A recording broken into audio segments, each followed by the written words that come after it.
Hello and welcome to New Jersey Politics with Laura Jones. I am Laura Jones and we are so glad to have you here. New Jersey's recovery high schools are facing a major funding crisis. Governor Mikey Sherrill's proposed budget includes a 100% cut in dedicated state aid to the state's 3 specialized recovery high schools serving students in Union, Ocean, and Cape May counties. These programs offer a safe, sober learning environment for teens battling substance use disorders with strong outcomes. All the graduates have gone on to higher education or jobs. Critics say the cuts could reverse those gains and put vulnerable students at risk of dropping out or worse.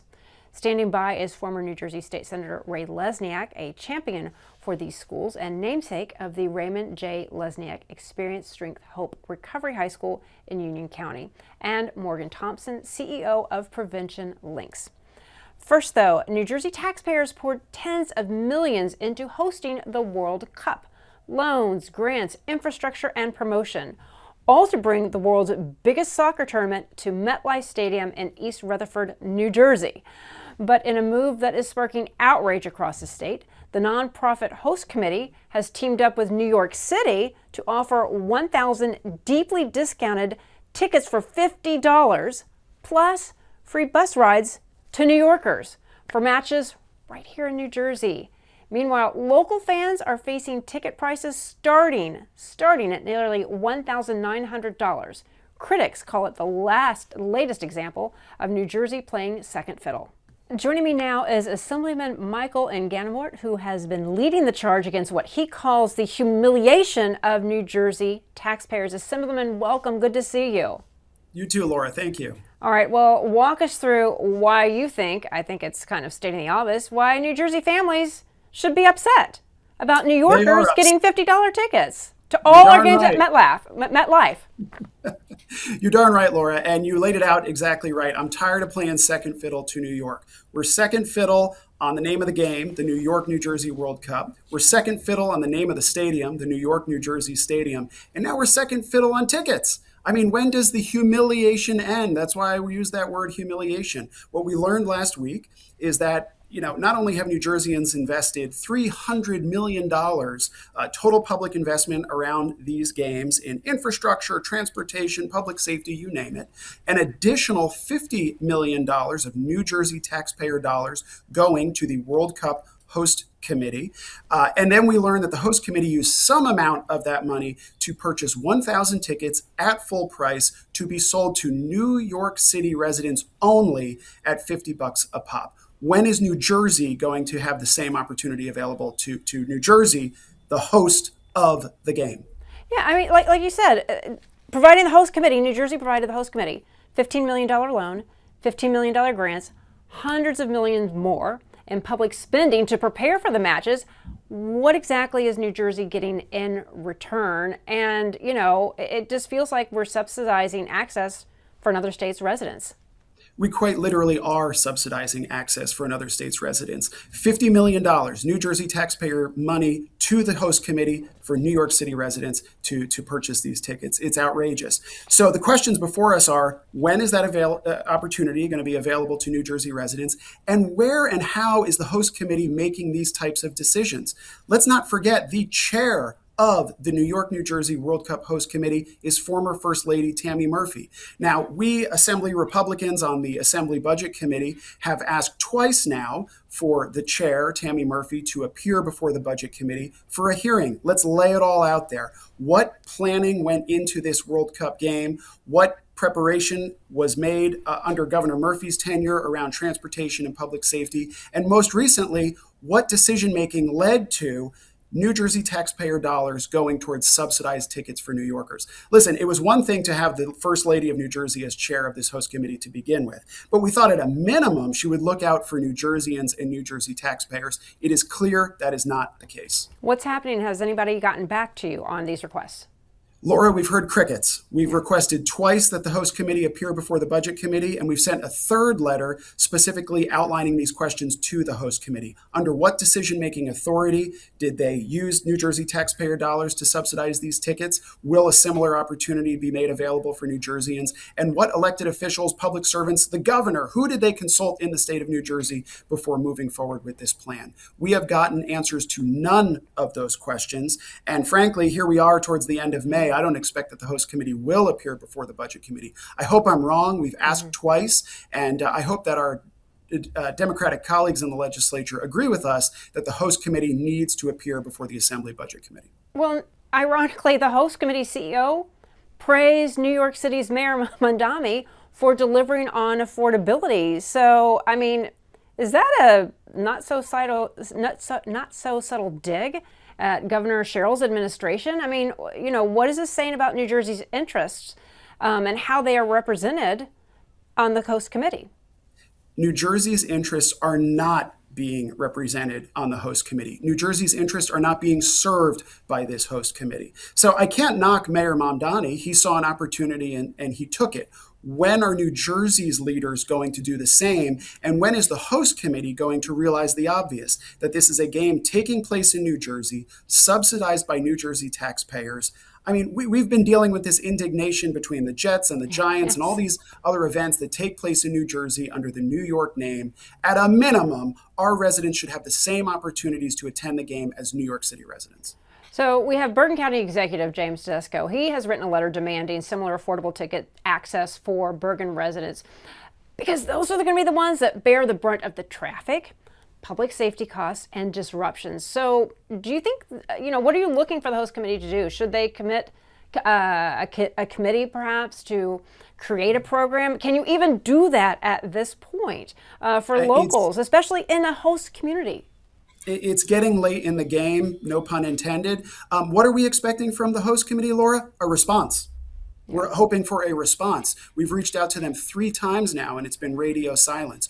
Are they serving New Jersey's interests? I'm of the opinion they are not. I want them to explain how they think they are. They've missed the mark on the name of the game. They've missed the mark on the name of the stadium. They've missed the mark on the availability of the tickets. So it's not clear to me, to answer your earlier question, what benefit New Jersey is actually getting out of this. Right. In fact, I talked to folks in the hotel and restaurant industry who tell me that reservations are actually down at this point compared to last year's summer. So I think a lot of folks are actually staying away from New Jersey during these games, expecting tremendous congestion and traffic and all these other things. So I sure hope we come out a winner on this. It's not clear to me that we are, but let's resolve what we can now, which is making tickets available to the New Jersey taxpayers who are subsidizing them. Right, because right now, in order to get a ticket, I mean, you're looking at least $2,000. That's correct. Right. And it's why I said back in January, when the Democratic majority appropriated an additional $26 million to the host committee to advertise the games, I said, why are we doing this? Number one, everyone knows about the games. There's nothing to advertise. Number two, none of us commoners are getting in. I'm not going to the game. I'm certainly not spending $2,000 to get in there. And number three, it was all under an incorrect name, the New York, New Jersey World Cup at the New York, New Jersey Stadium. So I felt that $26 million appropriation to advertise the games was a misuse of taxpayer dollars. In fact, it's not clear to me how any of the $50 million that New Jersey taxpayers have sent to the host committee has been well served for New Jersey residents. Well, and that's why you and other Assembly Republicans have sent a letter demanding an accountability. What do you think will realistically happen of those New Jersey taxpayer dollars that has been given to the host committee? What type of transparency do you think that you might get? Will we have a public hearing, an audit? What can be done? I'm not optimistic, Laura, about a public hearing, though I hope that I'm wrong on that account. We do still have about a month before the budget must be hammered out. So there's plenty of time for that host committee to appear before the committee, the budget committee, that is, and explain a full accounting of how these taxpayer dollars have been utilized. Listen, anytime you appropriate New Jersey taxpayer dollars to a nonprofit organization, whether that is a community serving entity in a specific municipality or a county, or in this case, the FIFA host committee for New York, New Jersey, every taxpayer dollar should be accounted for and part of an audit throughout the process. That hasn't occurred with the host committee. It's long overdue. So let me take a little bit of the other side. Yeah, the host committee has pointed to a $3.6 million transit investment for New Jersey commuters and other fan events. I've yet to see a difference in the trains. My daughter will take the train back and forth from New York. Is that enough? Do you feel like that they are, just using our money to pat themselves on the back while giving the real perks to New York? Well, we're going to find out real soon, aren't we? We're going to have games taking place from mid-June through mid-July. We're going to have 8 opportunities to get this right. 8 opportunities in which we have to get this right. Move anywhere, the ballpark of 80,000 people in and out of that stadium utilizing public transportation. We're going to know real quick, Laura, really on that first game, whether the investment in New Jersey Transit was effective or not. So, is this a partisan issue? Is this a New York, New Jersey beef? Like, can you talk a little bit about the politics of it too?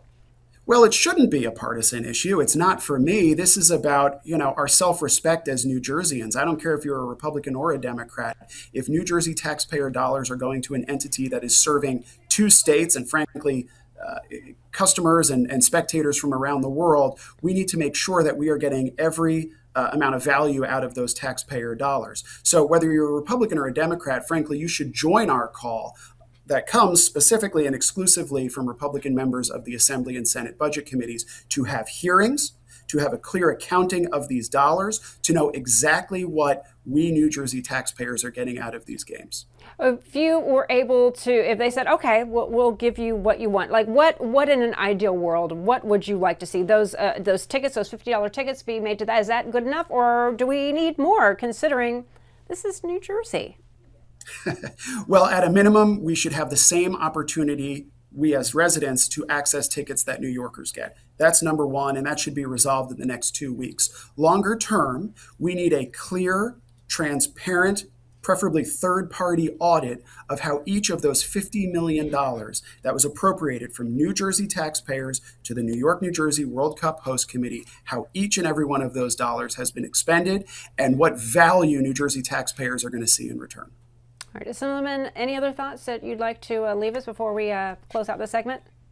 Well, time is of the essence here. The games are going to be coming our way in less than 2 weeks at this point. This should not be a partisan issue. New Jerseyans of all political stripes should share in the outrage that New Jersey taxpayers should not subsidize New York spectators at a game that is occurring in New Jersey. It's as simple as that. Yep, this is Jersey after all. Assemblyman, thank you so much for taking the time to talk to us.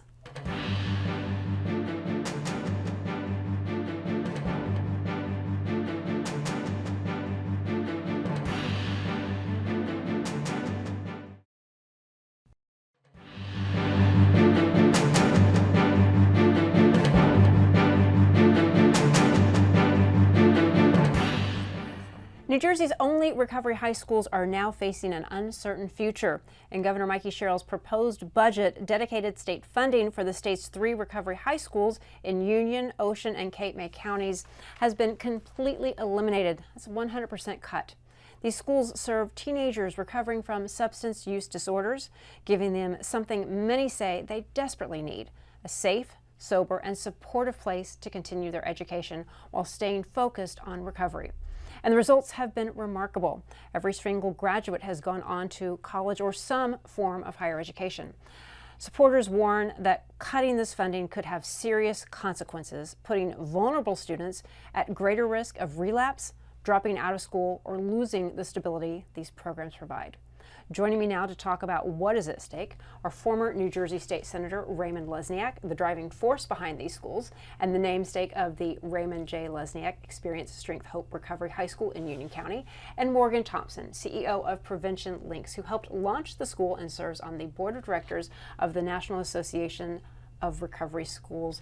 Welcome to you both. So good to see you. So great to be here, and thank you very much for bringing to light the desperate issue to keep these schools going to help these kids. I make no secret of my bias towards the importance of education across the board at really leveling the playing field and giving our young people the best chance at being successful in life. Senator, can you talk about what exactly is at stake here? Well, sure, these children's lives. studies have shown in other states which have had recovery schools more and longer than we have, that if the children don't go to a recovery school when they have substance use disorders, medically diagnosed as a substance use disorder, if they don't have a recovery school, they often never graduate and often wind up in prison or worse. So we give these children an opportunity to have a sober and safe life and a very productive life. Morgan, for people who may not be familiar with what a recovery school is, can you just describe what it is and why this is so important to you personally, because you have a personal connection? Absolutely. So recovery high schools are small, intimate environments for students who have had a history of challenges with substance use. In most cases, as the senator said, they're diagnosed with a substance use disorder. They may have received some formal treatment services, whether inpatient or outpatient therapy, and now they're in a place of stability. They and their families have taken that courageous first step, and now they're looking for a place that's going to support them long term as they try to sustain recovery and pursue their education at the same time, which can be a great challenge. Even when schools are really doing all they can to make sure students have the right support for their mental health, and there are programs in schools, professionals dedicated to helping students with substance use challenges, you can't provide that same supportive environment away from maybe friends who the student was engaged in use with, who are an immediate trigger just seeing them. And so the safety of the environment, professionals who understand, many of whom have been there themselves. I myself started with the agency at the Recovery High School as a mentor, using my own lived experience as someone who entered recovery at a young age. Most people don't know this, but addiction 90% of the time starts in adolescence, before the age of 18. Does it really? It really does, and yet there's so few resources to help identify it, at the high school level and the middle school level, because it can often start there. I know it did for me, and to help address it if a student is showing the signs that they're struggling. And so I did not get help when I was in middle or high school, even though I was clearly struggling. It took time for my parents to understand what was happening, to know what steps to take. But when they did, I was able to access the treatment I needed. I didn't get to go to a recovery high school because one didn't exist at the time, but I did get to go to a program at Rutgers for students in recovery there when I was 18 years old. And being among people my own age who were pursuing their education and who were making recovery a goal for themselves at the same time allowed me to set a trajectory for the rest of my life, and I've been in recovery for almost 2 decades. Oh, congratulations. That's amazing. And studies have shown that if a student goes to rehab and goes back to the same school that he or she was before, within weeks they relapse. Right. Within weeks. So you've somebody's struggling, they go to a program and they're getting all that support. It's about breaking that cycle, because putting somebody back into the same environment, they've gotten the help they need.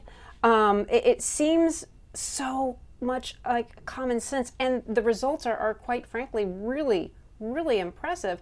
But why is this so hard to convince educators, lawmakers, what have you, that this is a program that works? And there are students that simply, just like special ed, there are certain special ed, and I speak from experience, certain special ed students who aren't going to be able to make it in public school. Well, surprisingly, really surprisingly, superintendents have to sign off. Right. And we've had many, and way too many, cases where the student wants to go to a recovery school, the parents want them to go, they've been diagnosed with substance abuse disorders, but the superintendent refused to sign off. Because it costs money. Because the money for that student goes to the school, and the school needs more than just a regular allocation, as you know, because they need so many more services. Right. Well, and that's the thing. When you have a student in the school who isn't able to succeed, ultimately, doesn't it cost more money to try and keep them in an unsuccessful environment? Morgan, can you speak to the program and how it is, how it supports, whether it be in class, in small groups, how a day might look different than somebody in public school, where in public school, here's where you're going to get tripped up. This is where you're going to fall in between the cracks. Right. Even with well-intended educators. I'm not saying that anybody's ill intent here, but they fall in between But they don't have the cracks. tools. They don't have the tools, the training. Morgan, can you talk about? They start off their day with support. The students all come together for a check-in. How was last night? Any triggers come up? Any challenges? Anything going on with you today that, your peers should be aware of, that the mentors here can help you with? Where do you need support? What's going on? Usually it's just, I'm really tired, but sometimes it's, hey, I had a really hard night last night. I really wanted to use. I didn't, but I'm still really struggling today. And so not only are they able to get support from their peers around that, now their teachers know, and they know to be sensitive to that throughout the day. If they need some extra time with a mentor to maybe go take a walk outside and have a chat, or just get that extra support, we know those options are there, and we can be nimble. Throughout the course of the week, we have support groups. Some of them are facilitated by the mentors. Some we have folks from outside groups that come in, like Kane University, and we do a mental hip hop group, mental health hip hop, different things that the students enjoy that really help them to just learn new coping skills. And Senator, I was going to say the success rate here. It's not that they just are successful in the program, right? Because maybe you've gone to recovery, you're successful in the recovery program. Now you need to be successful in the school. How are these schools preparing students to go to the next step, whether it be education or into a job? How? Well, we have, by our experience, and the Raymond J. Lesniak School in Roselle in Union County has been in existence since 2014. We were the first ones in the state. And our experience is many of them go on to universities and colleges to get a higher degree. Many go to trade programs, apprenticeship programs. They all have a place to help them along the way that if they're not in our school, they don't get. Yeah. And as I said, many of them don't graduate, and oftentimes they wind up in prison. Right. Or worse. That same program I attended at Rutgers, we've had several of our graduates go through the program at Rutgers and graduate not just with their bachelor's but their master's degree, and go on to work in this field. Some have come back to work with us, in fact, in that 10 years. Yeah, Lisa, our first graduate, went to Rutgers and has come back to work with us. I mean, it seems such common sense. And while there is money attached to it, it is not a lot of money coming from the state. So, Senator, what is it that you would like lawmakers, educators, what is it that you need to happen so that these schools can continue to exist and more students can be served? For sure. I mean, we started off getting from the state of New Jersey, each school $1 million. And then it was cut to $500,000. And then it was cut to $250,000 a year for each school by Governor Murphy. And now Governor Sherrill, and I'm sure she's not aware of the impact, but thank you for the show so that we can make the public aware. And now we get zero from the state. So all we do is get the regular allotment for a regular student in the public school. But as Morgan explained, there are a lot of many more services that are needed to help these kids. Well, and this is part of understandable. Everything costs something, but the cost of not doing something, I would think, would be far greater. Well, you can both address that. We're talking about people's lives. People's lives. Yeah, and these kids' lives. And Senator Gopal, and he has a school in his district in Ocean County, is introducing a resolution to restore the $150,000 that we got last year for each school in this current budget. And I know you very much want that line item that you added back to the budget. That's what you want to do in the short term. But if there's somebody out there watching who might have a student who's struggling, and I'll let both of you address this before we wrap up our time here, what would your message be? Or, a lot of times people don't know the resources that are available. They don't even realize it because the schools sometimes get in the way of accessing the help that is available. Morgan will address that because we've experienced it too often. Yeah. I think, many schools do a great job of getting students the help they need when it comes to mental health and substance use Particularly disorders. Elizabeth, I have to Particularly, give our absolutely. superintendent, Olga Hugemeyer, a kudo for that. They have always been our number one partner in our referrals. But, we know that every district is impacted. It doesn't matter, where in the state. So if a student wants to learn more, a family wants to learn more, they can visit our website, preventionlinks.org, and they can submit an inquiry, and we'll be happy to, if it's not our school, get them connected with the school closest to them. And if there's not a Recovery High School that's accessible to them, we'll help get them connected to the right And resource. by the way, how about Bergen County? Right. How about Morris County? Right. Yeah, there are children that, it's difficult. We do serve children from other counties, but the transportation is not easy. So, but right now we just want to restore, keep going what we have. Yeah. And you have a graduation coming up. We sure Yes, we Graduation do. is coming up. Yeah. Yes. And are you the keynote speaker usually? No, I say a few You words. say a Of few course words. there- And you always And- have a very special message to our Yes, I students. always end my talk with, it works if you work it.